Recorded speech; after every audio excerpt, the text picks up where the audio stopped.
Frantic and desperate, Donald Trump is losing it this morning. He is furiously trying to have his Department of Justice delete Epstein files, which contain his name on it. We're aware of at least 2 additional files referring to Donald Trump having parties at Mar-a-Lago called calendar girl parties, but we've downloaded these documents. Let me remind you what some of these documents say.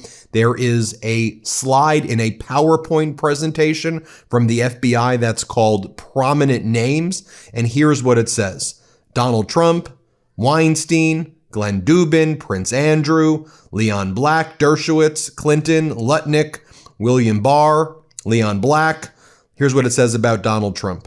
Jane Doe stated Epstein introduced her to Trump, who subsequently forced her head down to his exposed penis, which is subsequently bit. In response, Trump punched her in the head and kicked her out, according to this allegation. Then there is another allegation here. Jane Doe remembers Epstein introduced her to Trump, saying, "This is a good one, huh?" And Trump responded, "Yes." And that second allegation was actually in a lawsuit that I've previously reviewed against Epstein. And remember, there was a 14-year-old Jane Doe who testified at the Ghislaine Maxwell trial, but all of it was done in secret and under seal. And there was reference to being introduced to Donald Trump by Epstein and Ghislaine Maxwell, with a similar statement being made. Now, as Donald Trump is frantic and having the DOJ delete some documents from the Epstein files that reference his name, one of the individuals who we've seen have a lot of communications with Epstein in those files, Steve Bannon. And Steve Bannon was telling Epstein that he was advising former Israeli Prime Minister Ehud Barak, who then Epstein was having lots of conversations with, about having meetings with Vladimir Putin and other world leaders as part of Epstein's cabal. You had Steve Bannon talking about hoisting up people like Bolsonaro in Brazil and toppling governments across the world. And he and Epstein were talking about all of that. And Bannon would talk about when he was with Donald Trump, where they were at. So Bannon and Epstein's communications, text messages, all over those files. And I found it notable that this morning, as Donald Trump is having the DOJ frantically remove Epstein files, Donald Trump is posting photos of Steve Bannon. Here, right here, Donald Trump posts 2 very good guys who were treated so unfairly by Sleepy Joe Biden, but now they are bigger than ever. And you see the photo right there of Steve Bannon. I mean, just to remind you what some of the posts are right here. You have, this text message over here, Bannon and Epstein. "We are set for Nome on Saturday. Have you told him what we are preparing for? Nope. He would be on board, correct? Or should I ask? Easy for me. Ask and yes. I could, of course. I'm dealing with Ehud in Israel. Makes me crazy. Ehud, massive. Can we announce I'm his strategic advisor?" Bannon writes. "This will be a long campaign. Elections in September. Lots to talk about. This is a brilliant move." They were talking all about the 2016 elections. They were talking about the 2018 elections in Brazil. They were talking about Brexit. They were talking about all of these topics. Now, as Donald Trump wants to distract from the fact that there were 38,000 references to Donald Trump in the 3 million Epstein files that were produced on Friday. That was only a partial production. There's still 3 million more documents, which may be as many as 50 million more pages that the Department of Justice is still withholding. I want to be clear about this because I think there may have been some confusion in the other video. Trump is on 5,000 files, but there are 38,000 references to Donald Trump's names so far in the files. About 38,000, okay? What else is Donald Trump doing this morning? He's posting about arches in India. While the American people are psychologically tortured, living paycheck to paycheck in Donald Trump's disastrous economy, where we have a government that is a cabal covering up a child sex trafficking ring right now, and with the most despicable stuff I could ever possibly have read in those files that were released on Friday. This is what Donald Trump is posting. India's beautiful triumphal arch. Ours will be the greatest of them all. Then Donald Trump posts this magazine cover from India Today, and it says, Newsmakers of the Year 2025, The Mover and the Shaker. And it's actually an article that is very critical and is very much against what Donald Trump is doing. You actually read this. It says, bolstered by electoral wins, Modi pushed full steam ahead with his Reform Express in 2025, even as he countered the disruption unleashed by Donald Trump. That's why Trump is called the shaker, the disruptor, the destroyer. And Donald Trump posts that up like it's a good thing that now the European Union and India entered into what the European Union Commission President Ursula von der Leyen calls the mother of all trade deals, and America's being excluded from all these international trade deals. You think that's a good thing, Donald? Oh, and then Donald Trump was ranting and raving like a lunatic last night with posts like this. The Grammy Awards are the worst, virtually unwatchable. CBS is lucky not to have this garbage litter their airwaves. The host, Trevor Noah, whoever he may be, is almost as bad as Jimmy Kimmel at the low ratings Academy Awards. Noah said incorrectly about me that Donald Trump and Bill Clinton spent time on Epstein Island. Wrong. I can't speak for Bill, but I have never been to Epstein Island. Pause. Epstein Island came to you at Mar-a-Lago, and you brought the Mar-a-Lago spa to Epstein's home in Palm Beach, a few miles from where you lived. Y'all were like best friends. What was in those files is disgusting. The island was at Mar-a-Lago, essentially. Let's keep on reading. It goes on to say, I can't speak for Bill, but I've never been to Epstein Island, nor anywhere close. And until tonight's false and defamatory statements, have never been accused of being there, not even by the fake news media. Noah, a total loser, better get his facts straight and get them straight fast. It looks like I'll be sending my lawyers to sue this poor, pathetic, talentless dope of an MC and suing him for plenty of money. Should also be noted that Donald Trump is suing the IRS. He's suing his own government, as you know, for $10 billion, saying that when his tax returns were leaked like 10 years ago, that has harmed his reputation so much today that he now wants the taxpayers, he wants us, to pay him $10 billion when he settles with the government, when he settles with himself and then steals 10 billion of our taxpayer dollars when every other president released their tax returns. But Donald Trump, remember when his were released? By the way, Congress released them as well, and it showed that he was paying no taxes. Like there were many years where he paid $0 in taxes, and there were some years when he paid $750 in taxes because he claimed he made no money at all and just lost money during those years. I think that's just what pisses people off. Like there are so many hardworking people psychologically tortured, living paycheck to paycheck, can't afford rent, can't afford homes, getting their health care ripped away by this regime, can't get a good education, their kids have no hope, no future, and Donald Trump's out there suing the United States government right now for $10 billion and taking our taxpayer money while he's not paying taxes? While he's talking about building arches and whining about the Grammys and talking about, how he wants to build golden ballrooms and shutting down the Kennedy Center. Like, what the hell is happening? While everyone else is promising to hit the gym more in 2026, I'm focusing on something that will actually stick. Better nutrition for my kids. That's exactly why Hiya exists, to give parents a real solution in a market flooded with products that prioritize candy-like appeal over actual nutrition. Some children's vitamins on the market today contain up to 7 grams of sugar per serving and are stuffed with artificial additives and petroleum-based dyes. Hiya took the opposite approach. 0 sugar, 0 gummy junk, just clean nutrition. And the crazy thing? Kids actually love them. The taste, the experience, all of it. What makes Hiya different is how thoughtfully it's designed. They looked at what modern kids are actually eating or not eating and formulated around those specific nutritional gaps. Working alongside pediatricians and nutrition scientists, Hiya created a superpowered chewable vitamin that packs 12 organic fruits and vegetables plus 15 essential vitamins and minerals into every dose. Designed for kids 2 and up, Hiya ships straight to your door. You get this awesome reusable bottle with your first order, and they send refills every month. month. One less thing to remember at the store. My son loves Haya, and he had such a blast decorating the bottle with the stickers in the first order. It was awesome. And here's something every parent needs to hear. If getting your kids to eat vegetables feels like an impossible daily battle, Haya's new Kids Daily Greens plus Superfoods is a total game changer. It's basically chocolate milk stuffed with veggies. It's a green powder that's packed with 55 plus whole food source ingredients. Just mix 1 scoop with milk or any non-dairy beverage and watch them actually enjoy something that's secretly fueling their growing bodies.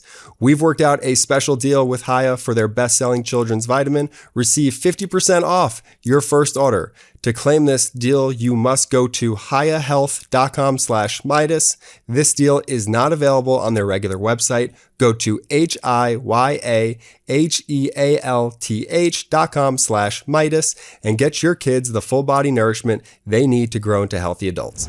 Should also be noted as we talk about the Epstein files that were released on Friday, the Epstein files released exposed the names of at least 53 victims, a Wall Street Journal review found.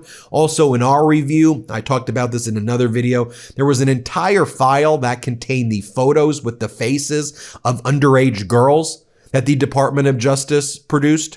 And I didn't even want to give the Bates number for that, but that was up there. We actually alerted the Department of Justice, although I want nothing to do with them. I said, you got to take this down. You have the minors out there. Like, how do you not find that in your review when you produce these documents? So what they produced re-traumatized victims, and they're still withholding documents, but there were definitely still bombshells in there. But it's cover up after cover up with this regime. The Wall Street Journal reports this morning in an exclusive that a U.S. official has alleged wrongdoing by U.S. spy chief Tulsi Gabbard, who many suspected was a spy chief for other governments against the United States. But a U.S. official has alleged wrongdoing by Gabbard in a complaint that is so highly classified it has sparked months of wrangling over how to share it with Congress, according to people familiar with the matter. A whistleblower complaint is said to be locked in a safe, that it is so classified and no one knows how to deal with it. A U.S. intelligence official has alleged wrongdoing by DNI Tulsi Gabbard in a whistleblower complaint. The filing of the complaint has prompted a continuing behind-the-scenes struggle of how to assess and handle it, with the whistleblower's lawyer accusing Gabbard of stonewalling the complaint. Gabbard's office rejects the characterization, contending it is navigating a unique set of circumstances and working to resolve the issue. They cover up everything, this regime, this cabal. They are truly the worst. By the way, you even have MAGA Florida Republican Congress member Carlos Jimenez admitting that the Republicans are absolutely screwed right now. He said what the regime, he calls it an administration, I call it a regime, has done to immigrants, the immigrant population, and Jimenez is Cuban, he says, is now turned the Latino community against us, and it's going to haunt us in the midterms, Jimenez says, that they will be haunted. Here, play this clip. Unfortunately, we've been warning the administration about the enforcement that's been going on. We thought that there should have been a course correction a long time ago, and now I guess it's going to be forced on us by the Democrats. So unfortunately, we could have done it ourselves. We should have done it ourselves, but that didn't happen. When you say course correction, what specifically do you want to see happen? What should have happened? We should have been focusing on criminals and gang members and people with active deportation orders. I don't think we should have been focusing on people that have been here for a long time, grandmothers, etc., that happen to be in a neighborhood when you're doing an enforcement action. I think that was a mistake, and I think it's coming back to haunt us. But then you've got MAGA Republican Congress member Pete Sessions, who sings a different tune. And MAGA Republican Congress member Sessions on Republicans having that massive loss in Texas over the weekend in that special election runoff, Texas State Senate District 9, where Taylor Remitt flipped that district, and it was a plus 31 over performance in a plus 17 Trump district. Remitt won by plus 14. Here's what Sessions has to say. Play this clip. Congressman Sessions, Governor Ron DeSantis of Florida, a conservative, no shrinking violet, said special elections are quirky and not necessarily projectable. That said, a swing of this magnitude is not something that can be dismissed. Republicans should be clear-eyed about the political environment heading into the midterms. Why did this happen? What does it tell you? Well, John, first of all, the success of a rain dance has a lot to do with timing. And what happened is there was a huge snowstorm, ice storm really, that hit North Texas and Central Texas. But let's go back to Governor DeSantis' point. Special elections are special. And what happened is there was, as I understand it, one Democrat and two Republicans that were running against each other. And it was a battle between the two Republicans. And a group of people simply decided they were not going to come participate because still this Democrat received more than 50% of the vote. So it is listening to the music and waking up and finding out we need to be better. We need to understand what we're doing. But this was a miscalculation by the people on the ground. And I don't know any of them, but what I will say is you should not lose any election in North Texas like this. Oh, so he says it was the success of a rain dance depends on timing. It was the cold weather. Well, Donald Trump endorsed the MAGA Republican candidate 3 times in the 12 hours before the election, but Donald Trump claims he doesn't know the MAGA Republican candidate. Her name was Lee Wamgans, and Trump posted post after post after post about Lee Wamgans, but Trump claims, I never even knew her, don't know who she is. This, I think, is foreshadowing what we're going to see in the midterms. Now, finally, as you know by now, Donald Trump has shut down the Kennedy Center. It had almost no attendance. All of the performers and musical acts were canceling. The staff was quitting. And so Donald Trump just shut it down, bankrupted the Kennedy Center, which I want to point out as well, it is a nonprofit. So the purpose of it as a cultural treasure and as a memorial to former President John F. Kennedy was not to make a profit. It's quite literally a nonprofit, but it had net income of about $41 million. I had revenue of about 300 or so million, and it had expenses, around the 260 mark. So it had net income. It was a cultural treasure. It was a nonprofit, and then Trump destroyed it. So I'm sure you've seen this interview by now, but I spoke to Ben Folds, who used to be the artistic director back last year. He was for quite some time at the Kennedy Center, and he quit back in February of 2025. Here's what he told me 3 weeks ago. He predicted this was all going to go down. Watch this. It's really sad. The Kennedy Center had so many great missions, and it is a memorial as well. It's as close to sacred stuff as you can get for our federal government. But aside from that, it really is playing out roughly the way that it felt it would for me a year ago. And I'm not saying that I understood how events would unfold exactly, but it was clearly the first step it was an authoritarian move. It was an authoritarian first step. And obviously they weren't going to start by trying to steamroller late night comedians. They thought they would run over us first. And that's much easier because it's close to home and they know what they're, and they know how to do it. But now the things that are happening are no surprise because that's, it wasn't just him. I think people misunderstand. It's not just him going in wanting to book bands or something. It's commandeering, the government's, the arts. And then from there, that's expression. That's freedom of expression. And from there, you move on to the networks and to Stephen Colbert and Jimmy Kimmel and 60 Minutes. And you just keep steamrolling. So I was sick on my stomach when I quit because one, I knew they were going to run in the ground. No one that they were appointing had any experience in arts administration, but that was never the point. The point was to take that, run over it, and move on. So it's rotting over, next to the Potomac in the moment, and it's just sad, Finally, earlier today, Disney warned of a hit to its U.S. theme parks as foreign tourist numbers fall. The company posts forecasts beating earnings ahead of meeting to decide Bob Iger's successor. But it says that in the future, it appears that, or now in the foreseeable future, we're seeing a 6% drop in foreign visitors overall to the U.S. in the past year. There you have it, folks. Let me know what you think. Hit subscribe. Help us get to 6 million. We appreciate you so much, and thanks for watching. Want to stay plugged in? Become a subscriber to our Substack at MeidasPlus.com. You'll get daily recaps from Ron Filipkowski, ad-free episodes of our podcast, and more exclusive content only available at MeidasPlus.com.